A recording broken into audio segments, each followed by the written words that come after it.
এই সংবিধান সংশোধনটা আসলে কিভাবে হতে পারে? একই সাথে আমরা দেখেছি যে রাজনৈতিক দলগুলো ক্ষমতায় আসার পরে তারা যখন অ্যাবসলিউট মেজরিটি পায় তখন তারা কনস্টিটিউশনকে তাদের মতো করে সাজানোর চেষ্টা করে। এই 100টা আসনে মহিলাদের সরাসরি নির্বাচনের মাধ্যমে তারা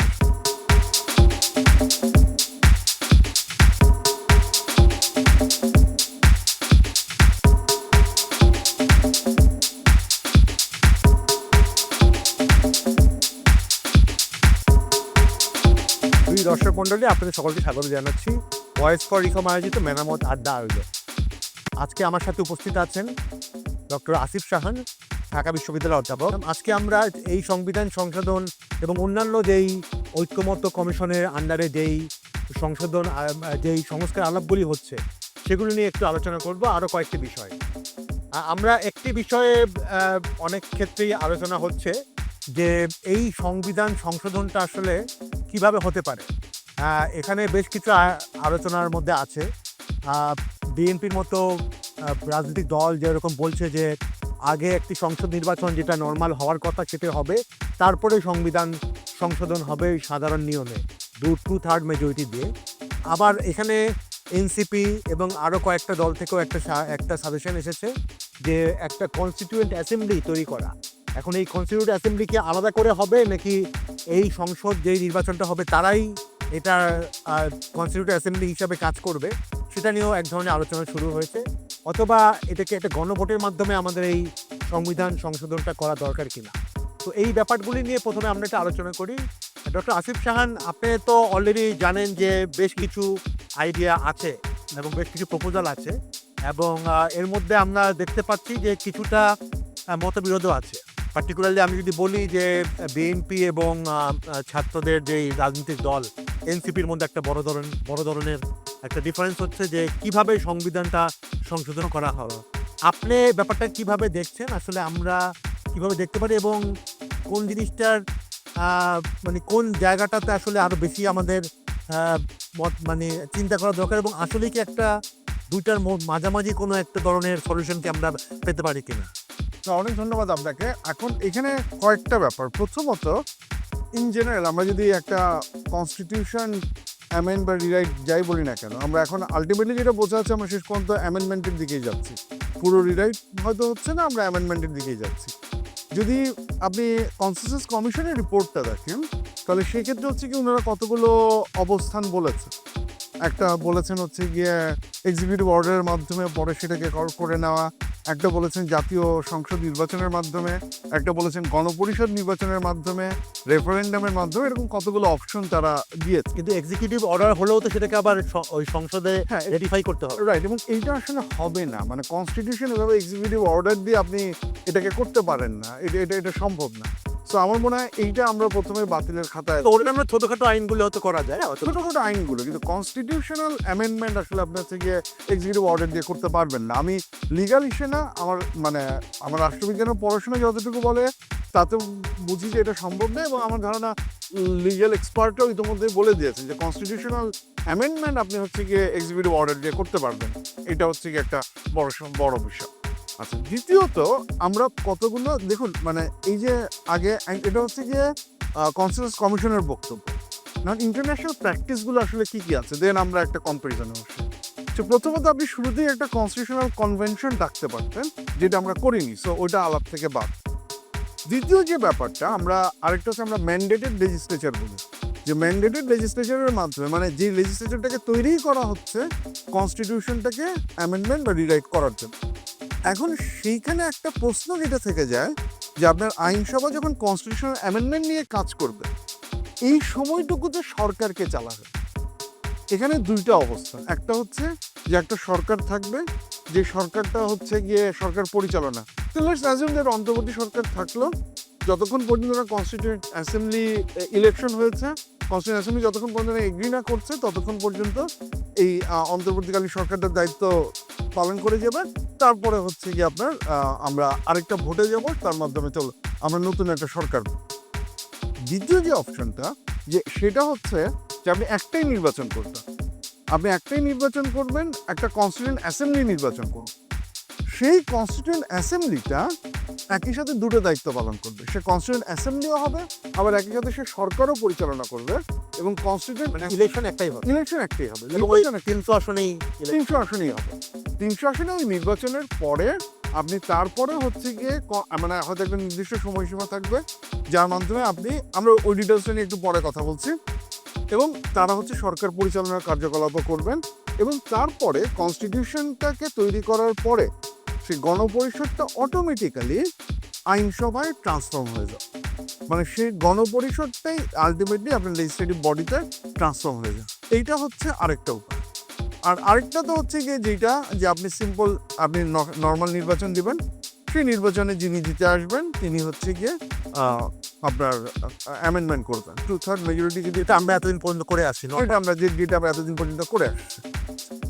এখন ধরেন 2/3 মেজরিটির মাধ্যমে যদি আমরা করতে চাই তাহলে এখানে সমস্যাটা আসতে পারে। এটা তো একটা মানে এটা আমরা আগেও করে আসছি, আমাদের অতীতের অভিজ্ঞতা বলে এইভাবে হয়েছে। তাহলে এখানে আপত্তির জায়গাটা আসছে কোথায়? এখানে আপত্তির জায়গা আসছে দুটো জায়গাতে। একটা হচ্ছে যে জিতে আসবে সে আসলে তার প্রতিশ্রুতি রাখবে কিনা সেটা নিয়ে একটা ডিস্ট্রাস্টের ব্যাপার হচ্ছে।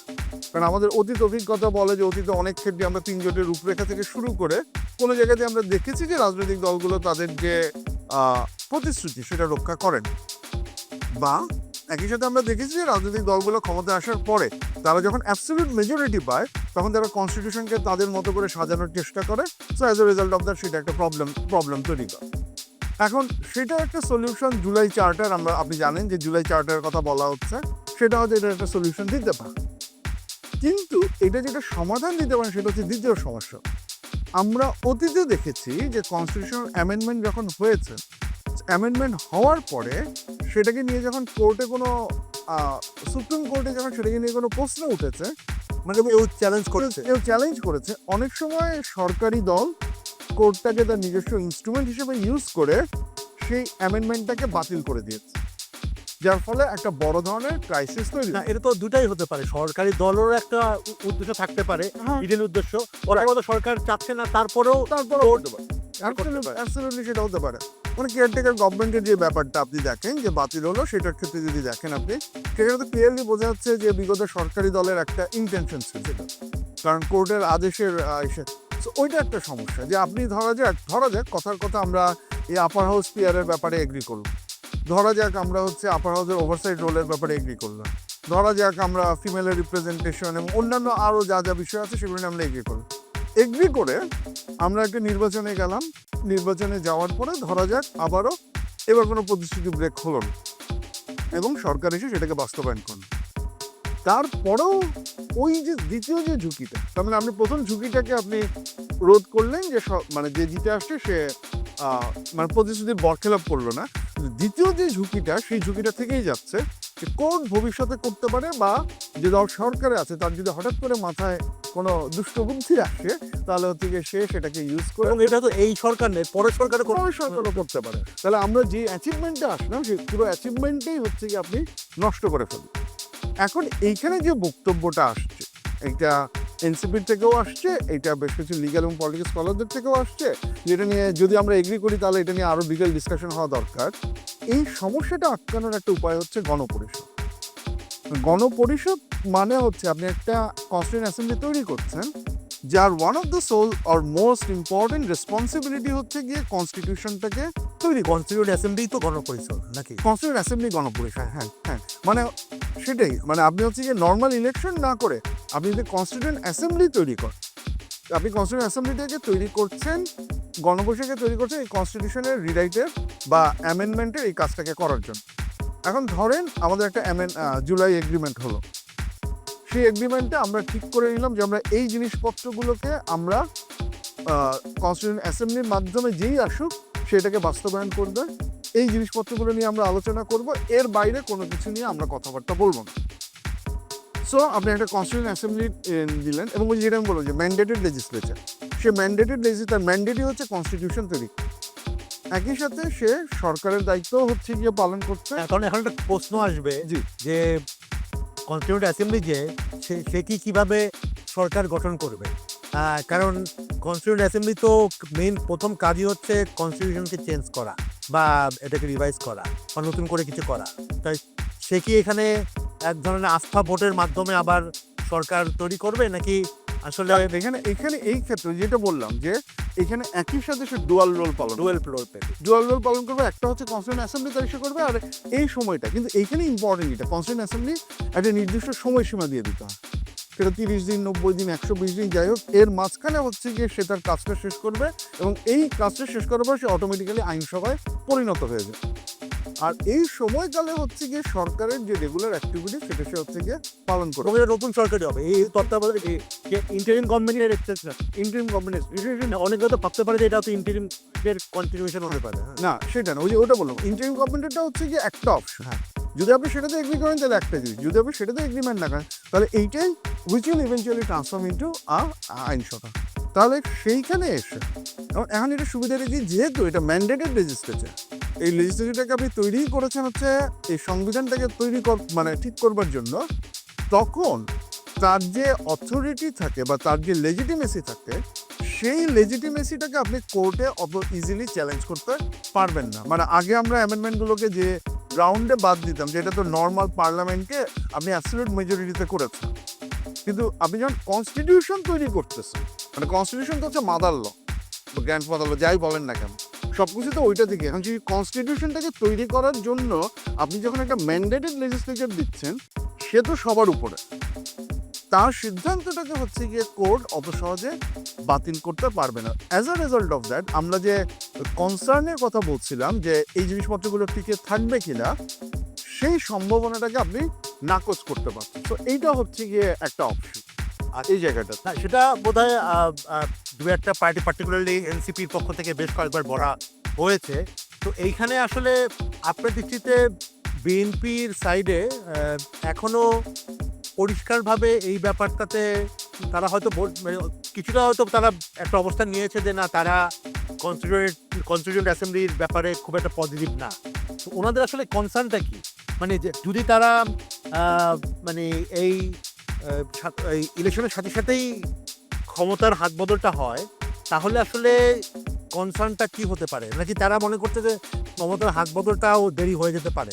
আমার মনে হয় দ্বিতীয়টা, মানে এখানে দুইটা, একটা হতে পারে হচ্ছে এখানে আসলে তিনটা পসিবিলিটি সত্যিকার অর্থে। একটা হতে পারে যে বিএনপির কাছে এই বিষয়টা পরিষ্কার না, আচ্ছা, মানে কনস্টিটিউয়েন্ট অ্যাসেম্বলি, এবং তারা এটা মনে করতে পারে পরিষ্কার না থেকে ওইটা হতে পারে যে এরা হয়তো নির্বাচন আরো পিছাতে যাচ্ছে, আগে হয়তো একটা কনস্টিটিউয়েন্ট অ্যাসেম্বলি করবে, এই কনস্টিটিউয়েন্ট অ্যাসেম্বলি নিয়ে আবার নতুন বিতর্ক শুরু হবে, আবার কনস্টিটিউয়েন্ট অ্যাসেম্বলি একটা কনস্টিটিউশন তৈরি করবে, তারপরে ওরা আবার নির্বাচন দিবে, মানে পুরো জিনিসটাই হচ্ছে নির্বাচনকে পেছানোর একটা ষড়যন্ত্র, যদি আমি ওইভাবে বলি। সেইভাবে হয়তো বিএনপি চিন্তা করছে। সেই ক্ষেত্রে একটা কমিউনিকেশন গ্যাপের ব্যাপার আছে, যে এই জিনিসটা বিএনপির কাছে পরিষ্কার করা হচ্ছে না, এইটা হচ্ছে একটা ব্যাপার। তাহলে যদি, এবং নির্বাচনের সময়সীমা, এবং এইখানে হচ্ছে মজার ব্যাপারটা যে আপনি যদি বেসিক এগ্রিমেন্টের জায়গাগুলো আইডেন্টিফাই করতে পারেন, কনসেনসাস কমিশন যে কাজটা করছে, আপনি যদি ওই আপার হাউসে বলি বা অন্যান্য যে বিষয়গুলো, তাহলে কিন্তু আপনার কোনো রাজনৈতিক দলেরই, যদি এটা কনস্টিটিউয়েন্ট অ্যাসেম্বলির ইলেকশনই হয়, তাহলে কোনো রাজনৈতিক দলেরই কিন্তু আর আপত্তি করার কিছু থাকবে না। আপনি যদি এই বিষয়গুলো নিয়ে এগ্রি করেন, এনসিপি বা অন্য কোনো রাজনৈতিক দল কিন্তু তখন বলতে পারবে না যে না না, আপনি ইনফ্যাক্ট আপনি যদি এগ্রিমেন্ট জুনে করতে পারেন, তাহলে জুলাই, আগস্ট, সেপ্টেম্বর, আপনি অক্টোবরেই যেতে পারেন। হ্যাঁ, রাইট, আপনার 3 মাস সময় লাগবে শিডিউলের জন্য। সো তখন কিন্তু আর অন্য কোনো রাজনৈতিক দল বলতে পারবে না যে না, আমি আসলে আরও সময় লাগছে। মানে যেই সন্দেহটা বিএনপি পোষণ করছে যে ওনাদেরকে দল গোছানোর জন্য সময় লাগবে, সেটার কারণে তারা এটা করছে, তারা কিন্তু ওটাকে আর অজুহাত হিসেবে দেখাতে পারবেন না যে এই কারণে নির্বাচন পেছে। এইটা একটা। দ্বিতীয় যে ব্যাপারটা, আরেকটা যেটা হতে পারে, যে সেটা হচ্ছে যে বিএনপি এইটা মনে করতে পারে, আমি তো করতে পারি, আমি নির্বাচনে জিতবো, আমি আমার টার্মে করব, আমি যেভাবে চাই সেভাবে করব, ওরা কি বলছে তাই সেটা আমার কাছে গ্রহণযোগ্য বিষয় না। এখন এইটার বিপদটা হচ্ছে যে এইটার ফলে বিএনপির সদিচ্ছা নিয়ে জনমানসে সবার মধ্যে একটা প্রশ্ন তৈরি হয়, এখন বিএনপি সেই রিস্কটা নিবে কিন্তু। দ্বিতীয় যে বিপদটা এখানে আসে, ওই যে কোয়েশ্চেনটা যে বিএনপি অ্যামেন্ডমেন্টগুলো করলো তার অ্যাবসলিউট মেজরিটি ইউজ করে, দেন তারপরে যদি কোর্ট সেটাকে রিজেক্ট করে দেয়, বিএনপি কি সেই জিনিসটা চিন্তা করেছে কিনা, বা বিএনপি এই নিশ্চয়তা কোথা থেকে পাচ্ছে যে এই জিনিসপত্রগুলো আর কোর্টে চ্যালেঞ্জ হবে না, বা কোর্টে চ্যালেঞ্জ হলে এটা আসলে হচ্ছে গ্রহণযোগ্য হবে না, এই নিশ্চয়তা কোথা থেকে পাচ্ছে তুমি, এটাও কিন্তু হচ্ছে গিয়ে পরিষ্কার হচ্ছে না। সো এই রিস্কটা, যে রিস্কের কথা বাকি রাজনৈতিক দলগুলো বলছে, বিএনপি সেই রিস্ক মিটিগেশন কোনো স্ট্র্যাটেজি বিএনপির আছে কিনা। কারণ যদি না থাকে তাহলে কিন্তু হচ্ছে কি আপনি লজিক্যালি এই প্রশ্নটার কোনো উত্তর আপনি দিতে পারলেন না। আর যদি আপনার রিস্ক মিটিগেশন কোনো স্ট্র্যাটেজি থাকে, আপনি যদি বলেন যে না না, কারণ এই আমি জানি না এই মানে অমুক দেশের অমুক প্রেসিডেন্সে দেখা গেছে যে এইভাবে এটাকে প্রোটেক্ট করা যায়, যার জন্য আমার কনস্টিটিউয়েন্ট অ্যাসেম্বলি লাগে না, এরকম কোনো ব্যাখ্যা যদি তারা দিতে পারেন, তো আমি নিশ্চিত যে আমরা সবাই we are willing to here that.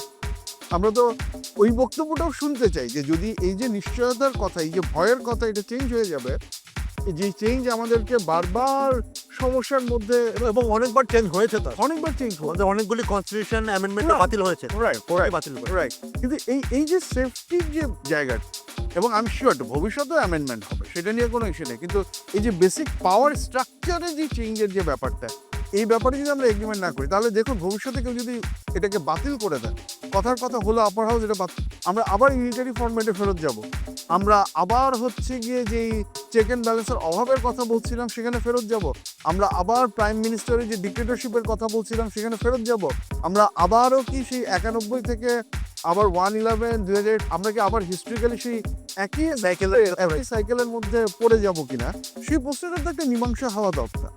তো আমার কাছে মনে হয় যে এই যে কনস্টিটিউয়েন্ট অ্যাসেম্বলি যে একই সাথে দুইটা রোল পালন করতে পারবে এবং একটা নির্দিষ্ট সময় পরে এই প্রশ্নগুলোর উত্তর বের করার পরে সে আপনা আপনি ডিজলভ হয়ে যাবে and it will transform into a legislative, এইটাকে আমরা সিরিয়াসলি একটা কনসিডারেশন দিতে পারি। বাট একটা সমস্যা যেটা বিএনপি ক্ষেত্রে বলা হয়, যে বিএনপি সবসময় বলে আসছে যে এক ধরনের কনস্টিটিউশনাল এক ধরনের কন্টিনিউটি থাকতে হবে। তো এখন যেটা অনেক ক্ষেত্রেই গত কয়েক মাস আগে আলোচনা হয়েছিল যে আমরা কি সংবিধানটাকে পুনর্লিখন করছি নাকি আসলে কিছু নতুন জিনিস অ্যাড করছি। হ্যাঁ, তো কনস্টিটিউশন অ্যাসেম্বলি হলেই কি আসলে ওটা একেবারে মানে ফ্রম জিরো থেকে শুরু করতে হবে, নাকি এক্সিস্টিংটার থেকেই আমরা জুলাই সনদটাকে ওর সাথে আমরা না, আই এম শিওর দ্যাট এখন রাইট নাও কেউই আসলে পুনর্লিখনের দাবি ওইভাবে জোরে সোরে বলছেন, কারণ কনস্টিটিউশন অ্যাসেম্বলি দিয়েও কিন্তু আপনি কনস্টিটিউশন অ্যামেন্ডমেন্ট করতে পারেন। মানে ইটস নট দ্যাট আপনাকে শুধুমাত্র রিরাইটের জন্যই কনস্টিটিউশন অ্যাসেম্বলি লাগবে, it's not necessary like that. আপনি অ্যামেন্ডমেন্টগুলো হচ্ছে কি কনস্টিটিউশন অ্যাসেম্বলির কিন্তু মাধ্যমে মেইন উদ্দেশ্যটাই যেটা যারা বলছে তারা চাচ্ছে এটা করার একমাত্র এবং প্রধান উদ্দেশ্য হচ্ছে এটাকে সেফগার্ড করা, যাতে কোর্ট এটাকে অন্য রাজনৈতিক দল মানে এটা যে শুধুমাত্র তারা পুনর্লিখন চাচ্ছে। যেমন আমারও এক ধরনের আজ থেকে 3-4 মাস আগে আইডিয়া ছিল যে পুনর্লিখনটাই মেন উদ্দেশ্য, কিন্তু এখনও তো অনেক ক্ষেত্রে ব্যাপারটা আসছে যে পুনর্লিখনটা উদ্দেশ্য না, উদ্দেশ্যটা হচ্ছে মাছ মোর এটাকে একটা লিগালি একটা প্রোটেকশন দেওয়া। রাইট, এবং হ্যাঁ ওই প্রোটেক্ট, এবং আরেকটা ব্যাপার যে আমরা কিছু কিছু ব্যাপারে তো আমরা ঐক্যবদ্ধ পৌঁছাতে পারবো না, হুইচ ইজ গিভেন। আপনি ফান্ডামেন্টাল প্রিন্সিপালের জায়গা যদি বলেন ওটাতে আমরা পারবো না। এখন জুলাই চার্টার দিয়ে তো আপনি সবগুলোকে অ্যাড্রেস করতে পারবেন। সো ইভেন যে এই কমিশনটা যে 166টা যে রেকমেন্ডেশনের মধ্যে অনেকগুলি কিন্তু তারা আসলে টাচ ইচ্ছা করেই করেন। রাইট। সো এই জিনিসপত্রগুলো হয় কন্টিনিউটিতেই চলবে, অথবা নতুন যে রাজনৈতিক দল আসবে ক্ষমতায় তার যদি অ্যাবসলিউট মেজরিটি থাকে, আপার হাউসের যে প্রসিডিউর আছে সেটা ফলো করে সে অ্যামেন্ডমেন্ট করবে, সেটা নিয়ে তো কেউ মাথা ঘামাচ্ছে না। মূল বিষয়টা হচ্ছে পাওয়ার স্ট্রাকচারে যে চেঞ্জের কথাটা আমরা বলছি সেইটাকে আমরা ঠিকঠাক মতো করতে পারছি কিনা, সেই সেফটি অ্যান্ড সিকিউরিটির জন্য হচ্ছে কি আমাদের এটা দরকার পড়ছে। না, ভেরি গুড। আমার কাছে মানে এই আলোচনাটা দরকার যে আসলে রাইট, এবং এখানে আমার কাছে আপনি প্রথমে বললেন যে আসলে এক ধরনের মিসকমিউনিকেশনও আছে, হতে পারে, হ্যাঁ সেটা একটা পসিবিলিটি। সোফার আসলে যারাই বলছে সবাই কিন্তু বলছে যে না তারা মনে করছে এবং এটা হওয়া উচিত দেশের স্বার্থে। তাহলে আসলে এই কিছুটা আলোচনা যদি নিজেদের মধ্যেই হয়, বা হয়তো এটা নিয়ে আরো অনেক সিভিল সোসাইটিকেও এনগেজমেন্ট হতে পারে। এখানে একটা মজার ব্যাপার হচ্ছে, দেখেন এই আলোচনাগুলো হচ্ছে কিন্তু ধরেন খুব প্যারালাল। হ্যাঁ, মানে আমরা কোথা থেকে শুনছি, যে আমরা শুনছি একটা রাজনৈতিক দলের একজন নেতৃবৃন্দ টকশোতে যে এটা বলতেছেন, আরেকজন আরেকটা বলতেছে, ইনারা মুখোমুখি বসে যে কথা বলা, এই ডায়ালগটা কিন্তু হচ্ছে না আনফর্চুনেটলি। এবং ঐক্যমত্য কমিশনও 1 by 1 এখনো 1 by 1 বসে যাচ্ছে। সো 1 by 1 মানে জিনিসটা এখন কিরকম হচ্ছে, একটা থার্ড পার্টি অ্যাক্টরের মাধ্যমে আপনি নেগোশিয়েট করছেন। আমি আপনাকে এসে বলতেছি আমি এটা পছন্দ করি না, আপনি তখন আরেকজনকে যে বলতেছেন অমুক তো বলে গেল সে এটা পছন্দ করে না, তো সে বললো যে না এটা রাখতেই হবে, তারপর আপনি আবার এসে আমাকে বলছেন যে ওই পার্টি তো আমাকে বললে এটা রাখতেই হবে। এই নেগোসিয়েশনটা তো অর্থহীন। আপনি যদি একই টেবিলে দুইজনকে বসিয়ে তখন এই যে ধরেন এই যে লজিকটা, এটার মাঝখানে ভুল থাকতে পারে, এটার মাঝখানে কোন একটা মানে লুপহোল থাকতে পারে, সেই লুপহোলটা তো ওই আলোচনাটা বের হয়ে আসে, অ্যান্ড দেন আরেকজনকে হয় সেই লুপহোলটাকে অ্যাড্রেস করতে হবে অথবা মেনে নিতে হবে যে না ঠিক আছে এই লুপহোলটাকে আমি অ্যাড্রেস করতে পারতেছি। তো এই ডিসকাশনটা তো আপনি সরাসরি সামনাসামনি না হলে তো হবে না। এবং আমার কাছে মনে হয় যদি যত তাড়াতাড়ি এই আলোচনাটা হয়, তত তাড়াতাড়ি যদি একটা রিজলভ করা যায়, ইলেকশনটা কিন্তু তত তাড়াতাড়ি হবে। যেটা আমি বললাম যে যদি পয়েন্টটা এটা যে আপনি যেটা আমি জুলাইয়ের মধ্যে যদি আপনি জুলাই চার্টার করতে পারেন এবং সেটার যদি আমি এই কনসার্ন অ্যাসেম্বলি এটা দিশে করতে পারি, তাহলে আপনার ডিসেম্বর পর্যন্ত কেন ওয়েট করতে হবে? আপনি তো আবার আগেই নির্বাচন করে দিতে পারেন। না, ধন্যবাদ ডক্টর আসিফ খান, এই ব্যাপারটা আসলে ক্ল্যারিফাই করাটা খুব জরুরি ছিল। আমরা যদিও আমাদের সময় কম, আমরা আরও 2-3টা ব্যাপার একটু আলোচনা করতে চাচ্ছি। আমরা জানি হয়তো যেই কনসেনসাস কমিশন যেটা আছে তাদের একটা বড় জায়গা যেহেতু কনস্টিটিউশনের অ্যামেন্ডমেন্টগুলো, এবং এটা একটা আমাদের পার্লামেন্ট কীভাবে ফর্ম হবে যেটা বললাম, অলরেডি আমরা আপার হাউস পিআর নিয়ে কথা বলেছি। বাট আরেকটা ব্যাপার হচ্ছে যে আমাদের একটা প্রপোজাল এসছে যে মহিলা সিট, এবং সেটা অলরেডি আমাদের বর্তমান কনস্টিটিউশনে কিছু রিজার্ভ সিট আছে 50 রিজার্ভ সিট আছে, এবং যেই নতুন মানে 2টা কমিশনই আসলে কনস্টিটিউশন কমিশন ডক্টর আলী রিয়াজের কমিশন, এবং যেটা ইলেকশন নিয়ে যে বদিউল আলম মজুমদাররা যেই কমিশনটা করেছে, দুইখানেই কিন্তু বলা হয়েছে যে 100 নতুন সিট মহিলাদের ক্ষেত্রে। এবং বাট একটা ব্যাপার আছে, হয়তো দুইটার মধ্যে কিভাবে মহিলা সিট অ্যালোকেশন হবে, বাট দুই কমিশনই কিন্তু বলেছে ডাইরেক্ট ভোটে সরাসরি নির্বাচন। তো সেটা কিন্তু একটা বড় ধরনের চেঞ্জ বর্তমান সিস্টেম থেকে। অ্যাবসলিউটলি। তো এইখানেও কিন্তু আমরা যতদূর জানি, যদি এটা অফিসিয়ালি বলা হয়নি, দলগুলোর মধ্যে এক ধরনের ভিন্নমত আছে। তো আপনি কতটুক এটাকে অ্যানালাইসিস করতে, মানে কিভাবে দেখছেন ভিন্নমতটা? ফার্স্ট অফ অল ভিন্নমতটা কোথায় সেটা আমরা একটু বলছি। আগে তাহলে হচ্ছে কি আমরা যে দুটো প্রস্তাব দেখেছি ইলেকশন মানে দুটোই তো 100 করে বাড়াতে বলছে কনস্টিটিউশন কমিশন 300+100, 400। হ্যাঁ, মানে আগেও তো 300+50, এবং এটা নিম্নকক্ষে, এটা হচ্ছে নিম্নকক্ষ। হ্যাঁ, আগে তো ছিল 300+50, এখন হচ্ছে 300+100। কনস্টিটিউশনাল রিফর্ম কমিশন খুব সোজা আমাদের লোকাল গভর্নমেন্টে ইউনিয়ন পরিষদে যে ইলেকশনটা হয় সেখানে যেভাবে আপনি মহিলাদের সরাসরি নির্বাচন হয় সেটাকে ন্যাশনালে রেপ্লিকেট করতে যাচ্ছে। মানে আপনার প্রতি 3টা আসনের জন্য যদি একটা আসন থাকে, ধরো যে ঢাকা 1, 2, 3, এটা মিলে ঢাকার একটা আসন, এইভাবে আপনি যতগুলো আসন আছে মানে মহিলাদের জন্য নর্মাল তো আলাদা করতে হবে, এবং জেনারেলও যে কোনো মহিলা জানাতে পারবে, ওইগুলো নিয়ে কোনো সমস্যা নেই। এইভাবে করে আপনি 100টা আসন, এই 100টা আসনে মহিলাদের সরাসরি নির্বাচনের মাধ্যমে তারা আসবে। এখন এইটার বিরুদ্ধে যে বক্তব্যটা আছে, মানে এটার একটা সুবিধা, একটা হচ্ছে যে আপনি মহিলাদের সরাসরি নির্বাচনের অপরচুনিটি দিচ্ছেন, তাদের পলিটিক্যাল এম্পাওয়ারমেন্ট হচ্ছে, so those are all good.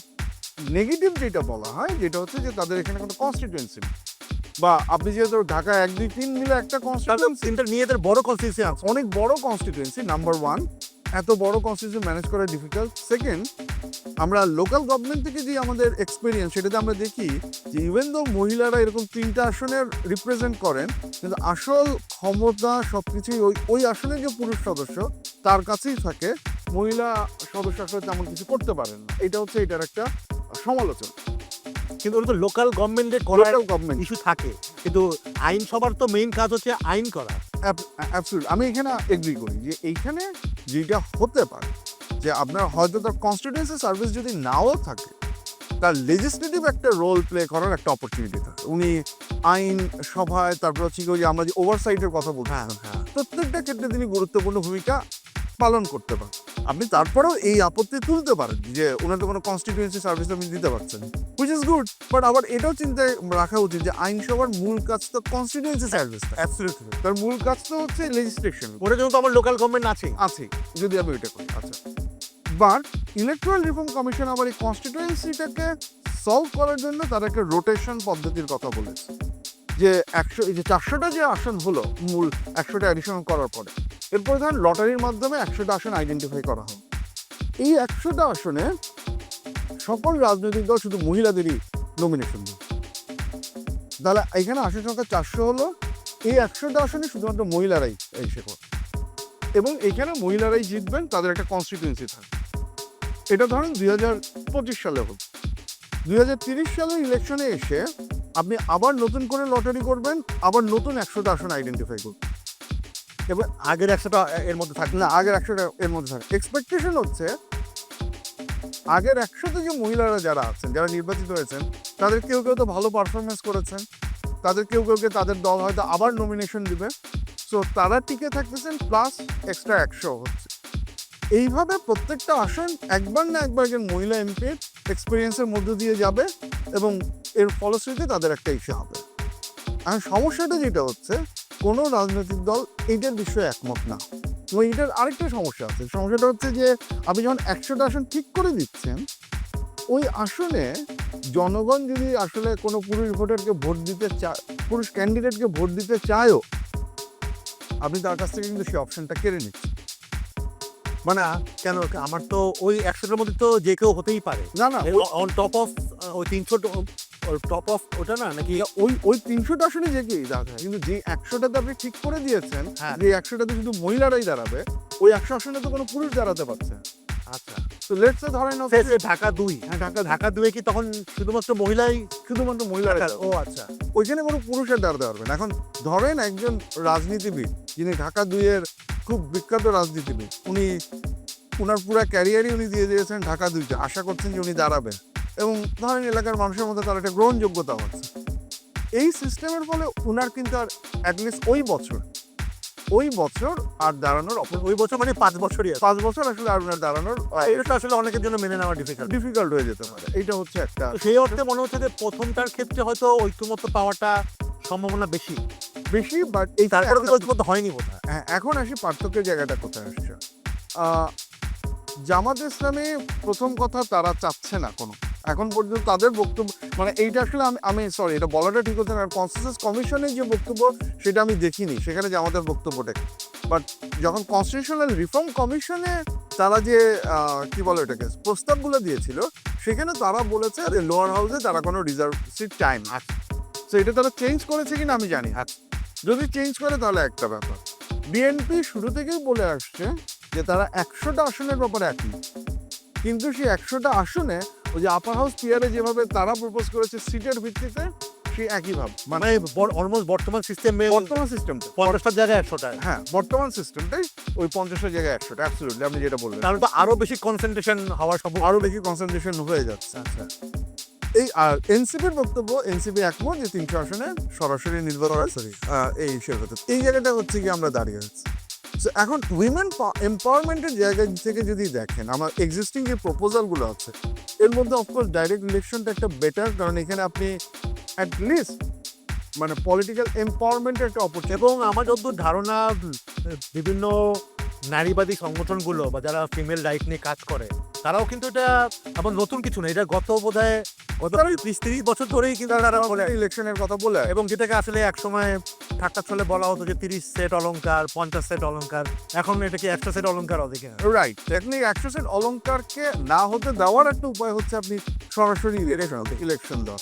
যিনি সরাসরি ইলেকশন দিয়ে আসবে, তার তো লেজিসলেটিভ রোলগুলো প্লে করার ক্ষেত্রে তার একটা ইন্টারেস্ট থাকার কথা। সেই ইন্টারেস্ট এবং তার একটা ইন্ডিপেন্ডেন্সও থাকবে। এবং যদি ওই যে 70 নিয়ে যে কথাটা হচ্ছে, 70-এ যদি no confidence and not to bill, এই দুইটা জায়গা থেকে যদি আপনি বাদ দেন, তাহলে তো হচ্ছে কি তার একটা ইন্ডিপেন্ডেন্সও থাকতেছে হচ্ছে গিয়ে ভোট দেওয়ার ক্ষেত্রে। তো সেইটা একটা মেজর অপরচুনিটি তৈরি করছে আর কি। সো মানে if you can go for that, এই জায়গাটাতে হচ্ছে গিয়ে মানে একটা অপরচুনিটি। ওকে ওকে না এটাও একটু আমার অনেক ক্লিয়ার হলো, বাট যেহেতু আপনি অলরেডি বললেন যে 70 অনুচ্ছেদের ব্যাপারে যেটা নিয়েও আসলে অনেক কথাবার্তা হয়, তো রিয়াজ কমিশন যেটা প্রপোজ করেছে সেক্ষেত্রে ওনাদের প্রপোজালটা কি? ওনাদের প্রপোজাল হচ্ছে অর্থ বিল ছাড়া বাকি সব কিছুতেই হচ্ছে গিয়ে মানে অনাস্থা ভোটের ক্ষেত্রেও হ্যাঁ হ্যাঁ হ্যাঁ আচ্ছা ফ্লোর ক্রসিং করা যাবে, ফ্লোর ক্রসিং করা যাবে। আমি এটার সাথে ডিসএগ্রি করি, কারণ এটা হচ্ছে ওই যে আমরা এর আগে যখন একবার কথা বলছিলাম, তখন আমরা একটা কথা বলছিলাম না যে গভর্নমেন্টের স্ট্যাবিলিটি ইনস্ট্যাবিলিটির কোয়েশ্চেন, ফ্লোর ক্রসিং তো একটা সিরিয়াস ইস্যু হতে পারে নো কনফিডেন্সের ক্ষেত্রে। এবং যদি এরকম বারবার ফ্লোর ক্রসিং হয়, অনাস্থা ভোটের ক্ষেত্রে হচ্ছে গিয়ে যদি যে কেউ তার দলের সিদ্ধান্তের বাইরে যায়, তাহলে সরকারের তো বারবার পতন হওয়ার একটা পসিবিলিটি থাকে। কিন্তু এটা একদিক থেকে একটা চেক অ্যান্ড ব্যালেন্স কিছুটা হলেও করে না, করে, কিন্তু সেটার প্রাইসটা কত, আমাদের ট্রেড অফ ট্যাকটিক, যে এরকম একটা ইনস্টেবিলিটির মধ্যে দিয়ে যদি আমাদের যেতে হয়, এবং এগেইন আমরা সবসময় বলতেছি যে এখানে দুটো জিনিস, এক কেউ যে কোনো মডার্ন ডেমোক্রেসি যদি বলেন আপনি, সেখানে কিন্তু আছে। ঠিক আছে, কিন্তু সেই আমাদের প্রশ্নটা হচ্ছে যে আমরা কি বেসিক্যালি এই যে ইনস্টিটিউশনগুলো আমরা যেগুলো গড়ে তুলতেছি সেগুলো কিন্তু একটা প্র্যাকটিস করার পরে আপনি একটা সার্টিন লেভেলে যাবেন। আমরা যখন কমপ্লিটলি নতুন করে ইনস্টিটিউশন বিল্ড করার চেষ্টা করছি, এরকম বিল্ড আপ লেভেলে একটা মডার্ন ডেমোক্রেসি যে প্র্যাকটিসের মধ্যে দিয়ে 100-200 বছর দিয়ে গেছে, আমরা তো সেই প্র্যাকটিসের মধ্যে দিয়ে যাইনি। এবং আমাদের ইলেকট্রাল ডেমোক্রেসির প্র্যাকটিসটা হচ্ছে 15-16 বছর, তারপরে আমরা একটা বড় ধরনের রাপচারের মধ্যে দিয়ে গেছি। তাহলে এই অবস্থায় মডার্ন ডেমোক্রেসির ওইটাকে যদি আমরা সরাসরি এখানে ইম্পোর্ট করি, ওই আইসোমরফিক মিমিক্রির মতো এটা ব্যাকফায়ার করতে পারে। তো সেই ব্যাকফায়ার, এটা হয়তো ভবিষ্যতে যদি দেখা যায় যে আমাদের আমাদের পার্লামেন্টারি ডেমোক্রেসি ওইভাবে স্ট্রেংথেন হয়ে দাঁড়িয়ে গেছে, যদি এমন হয়ে যায় যে আপনার মানে সংসদ সদস্য কেনা বেচার কোনো ধরনের ভয় আমাদের থাকবে না, ওই ধরনের ম্যাচিউরিটি যদি আমরা ইসে করতে পারি, পলিটিক্যাল পার্টিগুলোর মধ্যে যদি নেগোসিয়েশন অ্যান্ড কনসেনসাস বিল্ডিংয়ের একটা প্রক্রিয়া আমরা যদি দেখি স্টার্ট হয়েছে, তখন হয়তো ঐকমত্যের ভিত্তিতে আমরা এটাকে তুলে দিতে পারি, ইভেন নো কনফিডেন্সের ক্ষেত্রেও 70 বাদ। কিন্তু রাইট নাও এইরকম একটা সময়, ক্রিটিক্যাল সময়, যখন আমরা অ্যাকচুয়ালি শিওর না, তখন আমার মনে হয় এইটা একটু খুব বেশি র্যাডিক্যাল হয়ে যাচ্ছে গভর্নমেন্টের ইনস্টেবিলিটি এনশিওর করার। এখানে যতদূর মনে হয় আমার বিএনপি বোধহয় এইটার ব্যাপারে আপত্তি জানিয়েছে। তারা এটা কিন্তু ইন্টারেস্টিংলি সব পার্টি মোটামুটি আপত্তি জানায়। এনসিপিও এই ক্ষেত্রে বিএনপির সাথে একমত, আচ্ছা যে ইয়ের সাথে আর কি। আচ্ছা আচ্ছা, ইন্টারেস্টিং। আচ্ছা, আমরা জাস্ট শেষ আরেকটা ব্যাপার, যদিও এটা কনস্টিটিউশনের সাথে সরাসরি সম্পর্কিত না, যদিও অনেক ক্ষেত্রে বলা হচ্ছে যে কিছু জিনিসপত্র তো আসলে এই সরকার অন্তর্বর্তীকালীন সরকারই করতে পারে। তার মধ্যে একটা বলা হচ্ছে যে আমাদের বেশ কিছু অ্যাডমিনিস্ট্রেটিভ রিফর্ম, এবং এটার জন্য অলরেডি একটা পাবলিক রিফর্ম কমিশন হয়েছে। কমিশন হয়েছে, এবং এটা মোহিত চৌধুরী হ্যাঁ। উনি এটা মানে কমিশনটা হেড করেছে এবং রিপোর্ট সাবমিট হয়ে গেছে। তো এই রিপোর্টটা নিয়ে যেহেতু এটা আপনার একটা স্পেশালাইজ জায়গা অ্যাডমিনিস্ট্রেটিভ রিফর্ম, আপনার কাছে এই রিপোর্টের কোন জিনিসগুলো আসলেই আমাদের কাছে অনেকদিন আমাদের মানে সিভিল সোসাইটি থেকেও একটা চাওয়া ছিল, নাগরিকদের চাওয়া ছিল, কোন জিনিসগুলো ওনারা টাচ করেছে আর কোন জিনিসগুলো আসলে করেনি, এবং সেই ব্যাপারে আসলে আপনি কতদূর মনে করেন যে এই সরকারি অন্তর্বর্তীকালীন সরকারি বেশ কিছু জিনিস শুরু করতে পারে? ওকে, ধন্যবাদ। এখানে কয়েকটা ব্যাপার যে আমরা তাহলে শুরু করতে হবে, যে আমরা যেই ব্যুরোক্রেসিকে দেখেছি, সে ব্যুরোক্রেসি আসলে কি অভিজ্ঞতার মধ্য দিয়ে গেছে। আমরা কলোনিয়াল লিগেসি হ্যান অনেক কিছুর কথা বলি, আমরা যদি এই অভিজ্ঞতাগুলো দেখি, একটা যেটা বড় সমস্যা আমরা ব্যুরোক্রেসিকে ফেস করতে দেখেছি, সেটা হচ্ছে politicisation, political control of the bureaucracy. তো পলিটিক্যাল অ্যাক্টররা তার রিক্রুটমেন্ট, তার প্রমোশন, তার transfer, as a result of that, মানে ব্যুরোক্রেসির কাছ থেকে আমরা যেটা আশা করি যে ব্যুরোক্রেসি তাকে প্রফেশনাল অর্গানাইজেশন হোক, সে তাকে নিউট্রাল কম্পিটেন্সের জায়গা থেকে করুক। কারণ ব্যুরোক্রেসিকে আপনি যদি সেটা এক্সারসাইজ করতে না দেন, আপনি কোনো একটা পরামর্শ দিলেন, কোনো একটা কাজ করলেন, সেটা পলিটিক্যাল পার্টির ইন্টারেস্টকে ভায়োলেট করলো, এবং পলিটিক্যাল পার্টি তখন হচ্ছে আপনার এগেইনস্টে ব্যবস্থা নিল, আপনাকে বদলি করে দিল কোনো একটা জায়গায়, তাহলে কিন্তু ব্যুরোক্রেসি পুরোপুরি সরকারি দল যেভাবে যাচ্ছে সেভাবেই কাজ করবে। এই ঘটনাটা ঘটেছে, আমরা দেখেছি, এবং এই ঘটনাটাই ঘটেছে, এবং আমরা দেখেছি যে একটা আগলি নেক্সাস তৈরি হয়েছে পলিটিক্যাল পার্টি আর ব্যুরোক্রেসির মধ্যে, যে পলিটিক্যাল পার্টি নির্বাচন পরিচালনার জন্য ব্যুরোক্রেসির উপরে নির্ভর করেছে, ব্যুরোক্রেসি পলিটিক্যাল পার্টিকে সাপোর্ট করেছে, এবং বিনিময়ে তারা তাদের বেশ কিছু সুযোগ সুবিধা নিচ্ছে। আমরা পে স্কেলের ক্ষেত্রে দেখি, আমরা হচ্ছে 50,000 টাকা গাড়ি বা বিভিন্ন সুযোগ সুবিধা সেগুলো পাওয়ার ক্ষেত্রে দেখি, আমরা দেখেছি করাপশনের ক্ষেত্রে তাদের পার্টিসিপেশন, বেগম পাড়ার উৎপত্তির কথা আমরা শুনেছি। তার মানে পলিটিসাইজেশনটা কিন্তু প্রচণ্ড নেগেটিভলি ব্যুরোক্রেসিকে এফেক্ট করেছে। এই পলিটিসাইজেশন থেকে ব্যুরোক্রেসিকে আমি প্রোটেক্ট করবো কীভাবে, এইটার কোনো দিক নির্দেশনা আমি পাবলিক অ্যাডমিনিস্ট্রেশন রিফর্ম কমিশন থেকে পাইনি, সত্যি কথা বলতে গেলে পাইনি। ওনারা বিহেভিয়ারাল চেঞ্জের কথা বলেছেন, ওনারা নতুন মিশনের কথা বলেছেন, নতুন ভ্যালুর কথা বলেছেন, বাট হোয়াট ডাজ ইট মিন? আমি এটা কীভাবে ইন্ট্রোডিউস করব? আমি মানে এটা কি ট্রেনিং দিলেই তৈরি হয়ে যাবে? বা তারপরেও ধরা যাক আপনি একজন ভালো সিভিল সার্ভেন্ট এভাবে তৈরি করে ফেলেন, ধরা যাক উনি ওনার নিউট্রাল কম্পিটেন্সের জায়গা থেকে একটা পারফেক্ট পলিসি প্রেজেন্ট করেন, অ্যান্ড দেন মন্ত্রী বা জেলার মেয়র বা যে কেউ হোক তাকে এই স্বাধীন ইচ্ছার কারণে তাকে শাস্তি দিয়ে বদলি করে দিল, তাহলে কি লাভ? তার প্রোটেকশনের মেকানিজমটা, তার প্রোটেকশনটা কোথায় দিচ্ছে সেটার কোনো দিক নির্দেশনা আমি এই রিফর্ম কমিশনের রিপোর্ট থেকে পাইনি। দ্বিতীয়ত, আমরা দেখেছি যে এই নেক্সাসটা যখন তৈরি হয়েছে তখন ব্যুরোক্রেসি ভয়াবহ লেভেলে ক্ষমতার অপব্যবহার করছে এবং জনগণের সাথেও আমরা দেখেছি হচ্ছে গিয়ে তার সম্পর্ক অনেক ক্ষেত্রে কর্তৃত্ব পরায়ণ একটা সম্পর্ক, একটা প্যাটার্নালিস্টিক অ্যাটিটিউডের জায়গায় চলে আসছে। আপনি যদি কোভিডের সময় দেখেন, আপনি দুটো বিপরীত চিত্র দেখবেন, যে একদিকে আপনি দেখবেন যে অনেক সিভিল সার্ভেন্ট এসেনশিয়ালি মানুষের জন্য কাজ করেছে, এটা অস্বীকার করে লাভ। আবার আপনি যদি মনে থাকে এরকম ঘটনাও ঘটেছে, কোনো ইউএনও রাস্তা দিয়ে হেঁটে যাচ্ছেন, কেউ একজন হচ্ছে মাস্ক পরেননি, তাকে উনি কান ধরে উঠবস করিয়েছে। এই যে কান ধরে উঠবস করানো, এই যে টেন্ডেন্সি সিটিজেনকে এইভাবে ট্রিট করা, এইটাকে রোধ করার জন্য আপনি কি ব্যবস্থা নিন? ব্যুরোক্রেসির এই টেন্ডেন্সি রোধ করার জন্য আপনি কি জবাবদিহিতামূলক ব্যবস্থাটা আপনি নেন, কি অ্যাকাউন্টেবিলিটি মেজার আপনি নিন? আমি এটা কোনো দিক নির্দেশনা পাবলিক অ্যাডমিনিস্ট্রেশন রিফর্ম কমিশন থেকে পাইনি। তাহলে পলিটিসাইজেশন আপনি ঠেকাতে পারছেন না, আপনি তাকে সিটিজেন ফ্রেন্ডলিও করতে পারছেন। আবার একই সাথে যদি আপনি দেখেন যে আমরা সিভিল ব্যুরোক্রেসির মধ্যে ক্যাডারের ডোমিনেন্সের ব্যাপার আছে। আমরা দেখেছি হচ্ছে কি কিছু কিছু ক্যাডার বঞ্চিত, যারা প্রমোশন পাচ্ছে না, ডেপুটেশনে একটা cadre service admission cadre service থেকে লোকজন এনে তাদের ক্যাডার পজিশনগুলোকে ধরে রাখা হচ্ছে, এই ঘটনাগুলো ঘটছে। এইটার কি solution? And public reform commission এখানে একটা সলিউশন দিয়েছে, সুপিরিয়র এক্সিকিউটিভ সার্ভিস। আমার মনে হয় না এত বিস্তারিত এখানে আলাপ করার সময় আছে এখানে, বাট আমি শুধু এইটুকু বলি, এইটার ব্যাপারে সিভিল ব্যুরোক্রেসির মধ্যেই কোনো মতৈক্য নেই।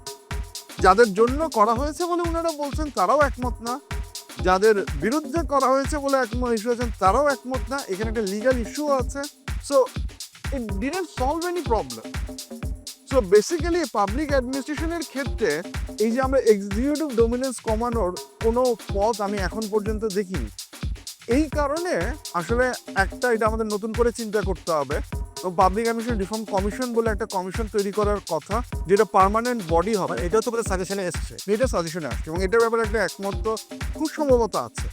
সিভিল সোসাইটি গ্রুপ আমরা যারা, আমাদের খুব কড়া নজর রাখতে হবে এই কমিশনটা যদি হয়, এই কমিশনের মোডাস অপারেন্ডি কী হচ্ছে, তার মানে প্রসিডিউর, স্ট্যান্ডিং অপারেটিং প্রসিডিউর কী ঠিক করা হচ্ছে, তার রুলস কী ঠিক করা হচ্ছে, এইটা দিয়ে কাজ করা যেতে হবে। এবং একই সাথে এই জায়গায় আপার হাউসটা ইম্পর্টেন্ট। আপার হাউসের সাথে যদি আমি হচ্ছে কি তার জবাবদিহিতার একটা কানেকশন তৈরি করে দিতে পারি, তাহলে এখনো যে প্রবলেম আছে তার কিছুটা হয়তো আমরা আপার হাউস তো ইনফ্যাক্ট সবগুলি কমিশনারের সাথে রাইট কানেক্টেড হওয়ার কথা। সো ওইটা আমাদের খেয়াল রাখতে হবে এবং ওইটা আমাদের মাথায় রাখতে হবে, এবং যেটা তখন আমাদের আবার নতুন করে চিন্তা করে, যেমন বেশ কিছু নতুন নতুন প্রপোজিশন আছে। যেহেতু সময় নেই আমি বলছেন জাস্ট একটা ছোট্ট কথা, যেমন মানে আপনার রিক্রুটমেন্টের ক্ষেত্রে বা পজিশন ক্লাসিফিকেশন বলে একটা ব্যাপার আছে, যে আপনি কোন ক্যাডারে বসাবেন, 50% বসাবেন, এইভাবে চিন্তা না করে আপনি যদি প্রত্যেকটা পজিশন ধরে ধরে চিন্তা করেন, এই পজিশনের জন্য আপনার কোন লোক দরকার, এই লোক দরকার। Let's say BBS, Bangladesh bureau of statistics, bureau of স্ট্যাটিস্টিক্সের ডিরেক্টর, এই পজিশনে আসলে কোন লোকটাকে ডিমান্ড করে, তার কী কী বৈশিষ্ট্য থাকা উচিত, তার কী কী কোয়ালিফিকেশন থাকা উচিত, সেই কোয়ালিফিকেশন দিয়ে যদি আপনি নিয়োগ দেন, মানে সে অ্যাডমিন ক্যাডার থেকেই আসুক, স্ট্যাটিস্টিক্স ক্যাডার, ল্যাটারাল এন্ট্রিও হতে পারে। ল্যাটারাল এন্ট্রি মানে সিভিল সার্ভিস এখন 10% ল্যাটারাল এন্ট্রির প্রভিশন আছে। আপনি সেটাকে বাড়াতে পারেন, আপনি সেটা এই যে বললাম যে পজিশন ক্লাসিফিকেশন স্পেশালাইজ বা অ্যাবসলিউটলি। আপনার যদি উইদিন দ্য সার্ভিস এটার জন্য কোনো পজিশনের কোনো লোক নাই, তাহলে ডেপুটেশন নেয় না, আপনি বাইরে থেকে রিক্রুট করেন। So is is just one solution. এইরকম সলিউশন আমরা কিন্তু এটা অলরেডি কিছুটা দেখছি, যে ফর এক্সাম্পল এটা নিয়ে কথাবার্তা হচ্ছে, বিডার এক্সিকিউটিভ চেয়ারম্যান ওনারা কিন্তু লেটার এন্ট্রি করা হয় এবং রেজাল্ট কিন্তু আসলে কিছুটা হলে পাওয়া যায়। ওইটাই তো এরকম অনেক পজিশনেই হতে পারে যে এই কারণে যে ওই প্রিন্সিপালটা যদি আমরা নিই, এই 50% নিব না 75-25, এটা না নিয়ে আমরা যদি পজিশন ক্লাসিফিকেশনের জায়গা থেকে চিন্তা করি, এটা আমার মনে হয় না যে এই সময়ের মধ্যে আমরা করতে পারবো। But this is something we should really think about. এবং যদিও ইন্ডিপেন্ডেন্ট পাবলিক অ্যাডমিনিস্ট্রেশন কমিশনটা হয়, সেটা দিয়ে আমরা এই ধরনের আইডিয়াগুলোকে পুশ করতে পারি কিনা, যেটা সিভিল সার্ভিসে একটা জেনুইন চেঞ্জ আনতে পারবে। এবং সেই ধরনেরই প্রপোজাল আমাদের চিন্তা করতে হবে পলিটিসাইজেশনের জন্য, সিটিজেন ফ্রেন্ডলি, সিটিজেনকে এম্পাওয়ারমেন্ট করার সেই জায়গাগুলোর জন্য। এইটা হয়তো আমাদের পরে করতে হবে, কিন্তু right now it's a disappointing effort. So ধন্যবাদ। আমরা আসলে প্রায় শেষ পর্যায়ে চলে এসেছি। তো আমি একটা প্রশ্ন দিয়ে শেষ করবো, আসলে আপনার কাছে কি মনে হয় যে আমাদের তো আসলে একটা ঐক্যমত দরকার, এভাবে তো আমরা মানে কন্টিনিউ করতে পারবো না মানে আজীবন। তো সেই জায়গাটা আসলে মানে কার রোল কি হওয়া উচিত? একটা হচ্ছে যে অন্তর্বর্তীকালীন সরকারের, এবং আরেকটা হচ্ছে যেটা কনসেনসাস বা ঐক্যমত কমিশন যা কাজ করছে, ওনাদের যারা লিডারশিপে আছেন, ডক্টর আলী রিয়াজ এবং অন্যান্যরা, এবং আসলে সবচেয়ে বড় কথা হচ্ছে রাজনৈতিক দলগুলো। এবং ওর সাথে সাথে সমাজে সিভিল সোসাইটিগুলোরই কোনো আসলে রোল এক্ষেত্রে নেওয়া উচিত কিনা, Right. এই আনসারটা দিয়ে আমরা শেষ করব। আমার মনে হয় এখানে সবচেয়ে গুরুত্বপূর্ণ ভূমিকাটা যে বডিটা রাখা উচিত তাদেরকে আমরা এখনো গুরুত্বপূর্ণ ভূমিকা রাখতে দেখিনি, সেটা হচ্ছে সিভিল সোসাইটি। কেন বলছি আমি এটা বলি, যদি ঘটনাটা এরকম হতো যে ইন্টারিম গভর্নমেন্টের একটা শক্ত পজিশন আছে, আমি পিআর আপার হাউস চাই, আমি এটা করব, এটা রিফর্ম আমার এটা ম্যান্ডেট, কনসেন্সাস কমিশনে এগ্রি, যদি এরকম একটা সিচুয়েশন হতো তাহলে কিন্তু হচ্ছে বার্গেনিংটা একরকম হতো। আমরা এখন পর্যন্ত যেটা বুঝতে পারছি, ইন্টারিম গভর্নমেন্ট আপনারা নেগোসিয়েশন করে ঠিক করেন যে এটা আমরা মেনে নিবে। এটা হতো আজ থেকে 6 মাস আগে হলে ব্যাপারটা ডিফারেন্ট।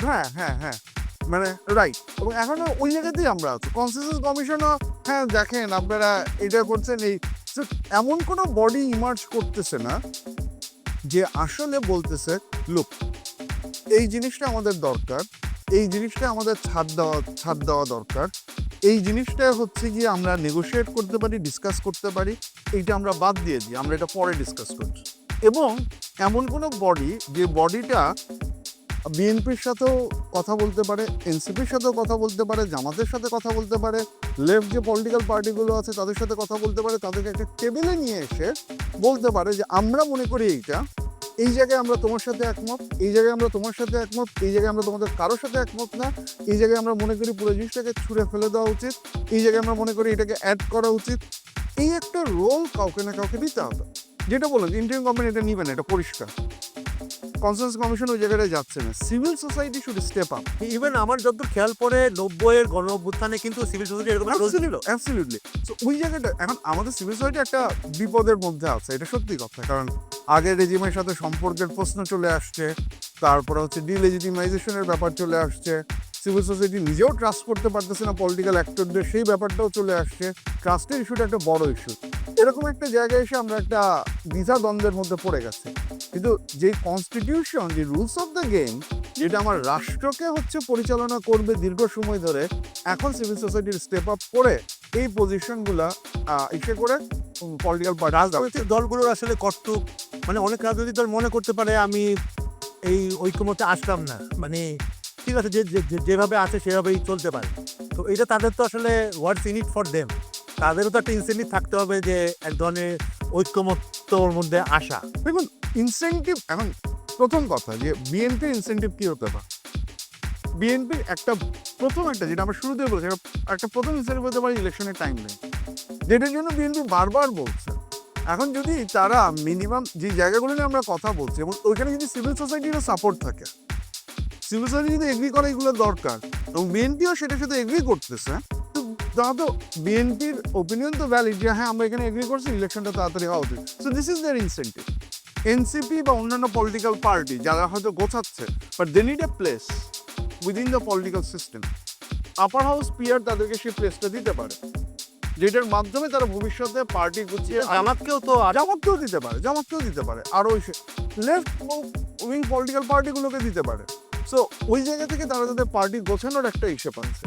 কিন্তু ওই যে আমরা যেটা বলি যে এটা যদি আর উইনার টেক্স অল, আমি সব খাবো আর কেউ খাবে না, তাহলে আসলে কোনো ফ্র্যাঙ্কলি যদি বলি উইনার টেক্স অল তো ছিল, হ্যাঁ, কিন্তু আমরা দেখেছি যে এত বড় একটা ক্ষমতাবান সরকার কিন্তু এই উইনার টেক্স অলের কারণে আমার কাছে মনে হয় পলিটিক্যাল পার্টিগুলো খুব মানে শর্ট টার্ম দৃষ্টিভঙ্গি থাকলে কিন্তু তারা ভাবতে পারে আমি কিন্তু লং টার্মে কিন্তু, এবং শর্ট টার্ম হলে আবারও ওই ধরনের একটা প্রসেসের মধ্যে দিয়ে তাদের যেতে হতে পারে। হ্যাঁ, কারণ টুমরো হয়তো ডিফারেন্ট সিচুয়েশন হবে, দেন দে উইল বি এলিমিনেটেড। এই জায়গাটাতে আমার কাছে মনে হয় আমরা আশা করতে পারি। এবং এখানে সিভিল সোসাইটির রোলটা যে মানে এই পয়েন্টগুলো বারবার তাদের সামনে হাইলাইট করে, এবং আমরা যে কথাগুলো বলছিলাম যে অনেক জায়গায় হয়তো গ্যাপ অফ কমিউনিকেশন আছে, মিসকমিউনিকেশন আছে, সেগুলোকে ক্ল্যারিফাই করা। এবং যেটা বলছিলাম আমরা যে সেটা যদি এরকম ঘুরে ঘুরে এর কথা ওকে এইভাবে তো হবে না, এই দায়িত্বটা সিভিল সোসাইটি নিয়ে হয়তো সেটাকে। আরেকটা ব্যাপার আমার কাছে মনে হয় যে আছে আমাদের আসলে এটা পলিটিক্যাল কালচারের ব্যাপার, আমাদের সব রাজনৈতিক দলগুলোর মধ্যে এক ধরনের ইগো থাকে।